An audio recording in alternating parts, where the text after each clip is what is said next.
আসসালামু আলাইকুম। সুপ্রিয় শিক্ষার্থী বন্ধুরা, কেমন আছো সবাই? আশা করি সবাই ভালো আছো। নতুন বছরে একদম আ নতুন আ বই, নতুন বিষয় নিয়ে তোমাদের সামনে হাজির হয়েছি মজার ক্লাস নিয়ে।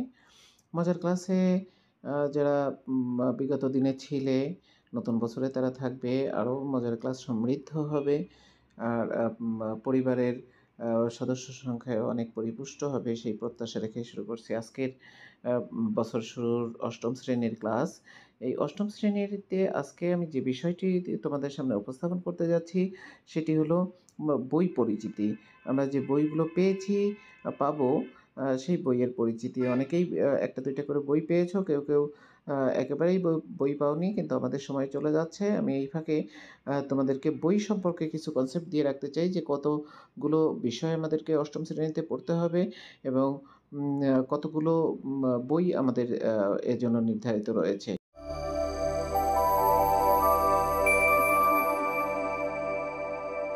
তো এখানে আমরা দেখতে পাচ্ছি সর্বমোট ১৫ টি বই রয়েছে। এর মধ্যে ১৩ টি বিষয় রয়েছে। ১৩ টি বিষয়ের ১৫ টি বই। তো ১৩ টি বিষয়ের ১৫ টি বই কিভাবে হয়? বাংলা ১ম পত্রে রয়েছে বাংলা এবং যে আনন্দপাঠ রয়েছে, অর্থাৎ চারুপাঠ, চারুপাঠ তো না, এটার এই বাংলা বইয়ের যে যে ১ম পত্রের যে বইটা, এটার নাম হলো সাহিত্য কণিকা। এই সাহিত্য কণিকা এবং আনন্দপাঠ, এই ২ টা মিলিয়ে হলো একটা। আর এখানে গার্হস্থ্য এবং কৃষি ২ টার যেকোনো একটা স্কুল নির্ধারণ করে থাকে। একেকটা স্কুলে একেকটা পড়ায়। বিশেষ করে গার্লস স্কুলগুলো গার্হস্থ্য বিজ্ঞান পড়ায়। আর যেগুলো গার্লস বয়েজ অথবা বয়েজ স্কুল, সেগুলো কৃষি শিক্ষা পড়িয়ে থাকে। তো যেটাই পড়ুক, ওখান থেকে যেকোনো একটি বিষয় নেবে। এই হলো সর্বমোট ১৩ টি সাবজেক্ট। তো এই ১৩ টি সাবজেক্টের বই খুব সংক্ষিপ্ত আকারে, সংক্ষিপ্ত সময়ের মধ্যে আমি তোমাদের সামনে উপস্থাপন করছি। তো ১ম আমরা যে বইটা দেখতে পাচ্ছি, এই বইটার নাম হলো সাহিত্য কণিকা, ৮ম শ্রেণীর বাংলা ১ম পত্ররূপে যেটা বিবেচিত হয়। তো এই সাহিত্য কণিকার মধ্যে রয়েছে পদ্য এবং গদ্য। পদ্য রয়েছে ১২ টি এবং গদ্য রয়েছে ১৩ টি। পদ্য রয়েছে ১৩ টি, গদ্য রয়েছে ১২ টি। ১ম এ রয়েছে গদ্য ১২ টি এবং কবিতা রয়েছে বা পদ্য রয়েছে হলো ১৩ টি। এই ১২ টি গদ্য এবং ১৩ টি পদ্য, এর সবগুলোই আমাদেরকে এই বৎসরে পড়তে হবে। তো উম আ আ এই হলো বাংলা ১ম পত্রের পরিচিতি। ১ম পত্রের সাথে সম্পূরক আরও একটি সাবজেক্ট রয়েছে আনন্দপাঠ। সেটাও আমি একই সাথে দেখিয়ে দিতে চাই যে এই আনন্দপাঠের মধ্যে রয়েছে বেশ কয়েকটা গল্প রয়েছে। এর মধ্যে রয়েছে কাকতাড়ুয়া, নয়াপত্তন, তারপরে হেমাপ্যাথি, অ্যালোপ্যাথি, তারপরে রয়েছে ডেভিড কপারফিল্ড, মুক্তি, ফিলিস্তিনের চিঠি, তারপরে রয়েছে তীরন্দাজ, নাটক রয়েছে মানসিংহের শাখা এবং ভ্রমণ কাহিনী রয়েছে একটা কাবুলের শেষ প্রহরে। এই যে বইটা আনন্দপাঠ, এই আনন্দপাঠ থেকেও কী হবে, প্রশ্ন হবে। এরই ফাঁকে বলে রাখি যে আমরা এখন যে পাঠ্যক্রমে আছি সেটা হলো সৃজনশীল পদ্ধতি। এখানে তোমাদেরকে সৃজনশীল পদ্ধতিতে প্রশ্নের উত্তর দিতে হবে। আর এই সৃজনশীল প্রশ্ন কিভাবে লিখতে হবে, কেমন করে লিখলে ভালো নাম্বার পাওয়া যাবে, সেই বিষয় নিয়ে আমার ক্লাস থাকবে। সেই ক্লাসগুলো আম আ আ দেখার আ দেখলে তোমার জন্য অনেক তুমি অনেক উপকৃত হবে। তো এরপরে আমরা যে বইটার পরিচিতি পর্ব দেখব সেটা হলো um English for today. English for today এর মধ্যে এখানে রয়েছে অনেকগুলো চ্যাপ্টার রয়েছে। আ সর্বমোট ১১ টা ইউনিট রয়েছে। ১১ টা ইউনিট আমাদেরকে ভালো করে পড়তে হবে। এই যে যে ১১ টা ইউনিট দেখতে পাচ্ছ, এই স্যাম্পল কোয়েশ্চেন ছাড়া আব এই ১১ টা ইউনিট আমাদের এই পরীক্ষাতে কি করতে হবে? পড়তে হবে। এই ৮ম শ্রেণীতে আমাদের পড়তে হবে। আ তো এরপরে আমরা আরো একটা বিষয়ে চলে যাব, সেটি হলো গণিত বিষয়। গণিত বিষয়ে আমাদের যে বইটা, সেই বইটার চেহারা হবে এরকম এবং এই গণিত বিষয়ে আমাদেরকে সর্বমোট আ একাদশ অর্থাৎ ১১ টি অধ্যায় পড়তে হবে। এর মধ্যে যেমন রয়েছে প্যাটার্ন, মুনাফা পরিমাপ, বীজগণিতীয় সূত্রাবলীর প্রয়োগ, বীজগণিতীয় ভগ্নাংশ, সরল সমীকরণ সেট, চতুর্ভুজ, পিথাগোরাসের সূত্র বা উপপাদ্য। তারপরে রয়েছে আম বৃত্ত, তথ্য উপাত্ত, আ মা উত্তরমালা পরিশিষ্টি। এই যে ১১ টি অধ্যায় রয়েছে, ১১ টি অধ্যায়ের প্রস্তুতি নিতে হবে ৮ম শ্রেণীতে। তাহলে আমরা ৯ম শ্রেণীতে গিয়ে ইনশাআল্লাহ অনেক ভালো করতে পারব। এরপরে রয়েছে বিজ্ঞান। বিজ্ঞানে এখানে দেখো যে বিজ্ঞানের সর্বমোট ১৪ টি অধ্যায় রয়েছে। কয়টি অধ্যায় রয়েছে? ১৪ টি অধ্যায় রয়েছে। এই 14টি অধ্যায় সম্পর্কে আমাদের ধারণা নিতে হবে। প্রথমে রয়েছে প্রাণী জগতের শ্রেণীবিন্যাস, জীবের বৃদ্ধি ও বংশগতি। এভাবে আমাদের খাদ্য ও পুষ্টি, তারপরে রয়েছে পরিবেশ ও বাস্তু বাস্তুতন্ত্র। এই যে অধ্যায়গুলো 14টা অধ্যায়, 14টা অধ্যায় আমাদেরকে ভালো করে পড়তে হবে। এরপরে রয়েছে অষ্টম শ্রেণীর আরও একটি বিষয়, সেটি হলো বাংলাদেশ বিশ্ব পরিচয়, যেটি সমাজ নামে পরিচিত। আমরা সমাজ বলি, গতবার এটা ছিল এইচএস, এবার সেটা বিজিএস হয়ে গেছে। তো যাই হোক, এখানেও আমরা দেখতে পাচ্ছি 13টি অধ্যায় রয়েছে। এই 13টি অধ্যায়ের উপর তোমাকে স্টাডি করতে হবে পুরো বছরে। এখানে 13টি অধ্যায় রয়েছে, আর তোমরা বই পেয়ে গেলে তো দেখতেই পাবে। তো এরপরে আমরা আরও একটি বই পরিচিতিতে চলে যাব, সেটি হলো তথ্য ও যোগাযোগ প্রযুক্তি। এই তথ্য ও যোগাযোগ প্রযুক্তি, এটা গত বছর আমরা পড়েছিলাম ডিজিটাল টেকনোলজি। সেই ডিজিটাল টেকনোলজি আর তথ্য যোগাযোগ প্রযুক্তি একই, জাস্ট নামটা আর কি একটু ভিন্ন। ভেতরের পাঠের সন্নিবেশটা একটু ডিফারেন্ট। তো এখানে আমরা এই বইটা খুবই চমৎকার। এখানে অনেক প্র্যাকটিক্যাল কাজ রয়েছে, যেগুলো তথ্য যোগাযোগ প্রযুক্তি হাতে কলমে কাজ করতে হয়। এখানে শুধু থিওরিটিক্যালি তুমি ক্লিয়ার কনসেপ্ট পাবা না। যেমন কম্পিউটারের ধারণা পেতে হলে তোমাকে কম্পিউটারে হাতে কলমে কাজ করতে হবে। যাই হোক, এখানে 5টা অধ্যায় রয়েছে। এই 5টা অধ্যায় থেকে তোমাদেরকে ভালোভাবে প্রিপারেশন নিতে হবে। 5টা অধ্যায়ের মধ্যে রয়েছে তথ্য ও যোগাযোগ প্রযুক্তির গুরুত্ব, তারপরে রয়েছে কম্পিউটার নেটওয়ার্ক, তারপরে রয়েছে তথ্য ও যোগাযোগ প্রযুক্তির নিরাপদ ও নৈতিক ব্যবহার, তারপরে রয়েছে স্প্রেডশিটের ব্যবহার, তারপরে রয়েছে শিক্ষা ও দৈনন্দিন জীবনে ইন্টারনেটের ব্যবহার। এই 5টি অধ্যায় রয়েছে। এই 5টি অধ্যায় সম্পর্কে আমাদেরকে ভালোভাবে ধারণা লাভ করতে হবে বা ভালো করে পড়তে হবে। এরপরে রয়েছে দেখো কৃষি শিক্ষা। কৃষি শিক্ষা বইটা দেখো, কভারটা খুবই চমৎকার। এখানে কৃষি শিক্ষার যে বিষয়গুলো রয়েছে, যে অধ্যায়গুলো রয়েছে, সেগুলো আমরা একটু জেনে নিতে চেষ্টা করি। এখানে সর্বমোট 6টি অধ্যায় রয়েছে, এবং এই 6টি অধ্যায় হলো বাংলাদেশ ও কৃষি, বাংলাদেশ কৃষি আন্তর্জাতিক প্রেক্ষাপট, রয়েছে কৃষি প্রযুক্তি, কৃষি উপকরণ, কৃষি ও জলবায়ু, তারপরে রয়েছে জলবায়ু উৎপাদন, তারপরে বনায়ন। এই যে 6টি অধ্যায় রয়েছে কৃষিতে, এই 6টি অধ্যায় আমরা ভালো করে পড়ে নিব।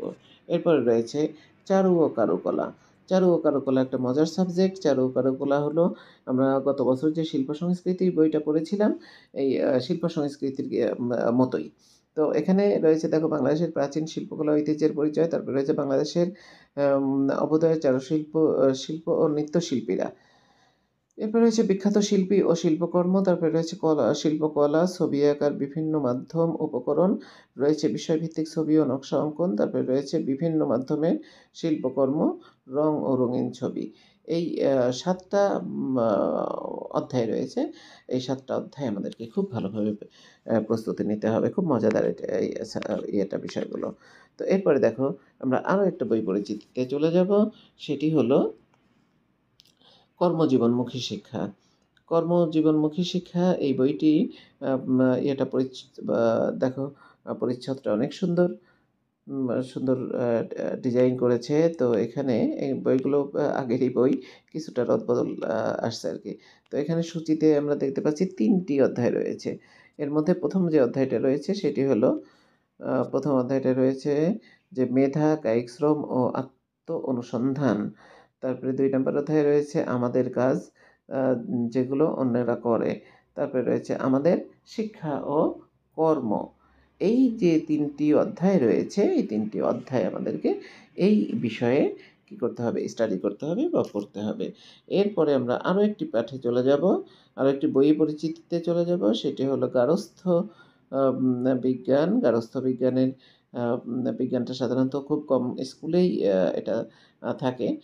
তো তারপরে আমি বইটা তোমাদেরকে দেখিয়ে দিলাম, এবং এর যে অধ্যায়গুলো আছে সেই অধ্যায়গুলো একটু আ পরিচিতি করিয়ে দিব অধ্যায়ের সাথে।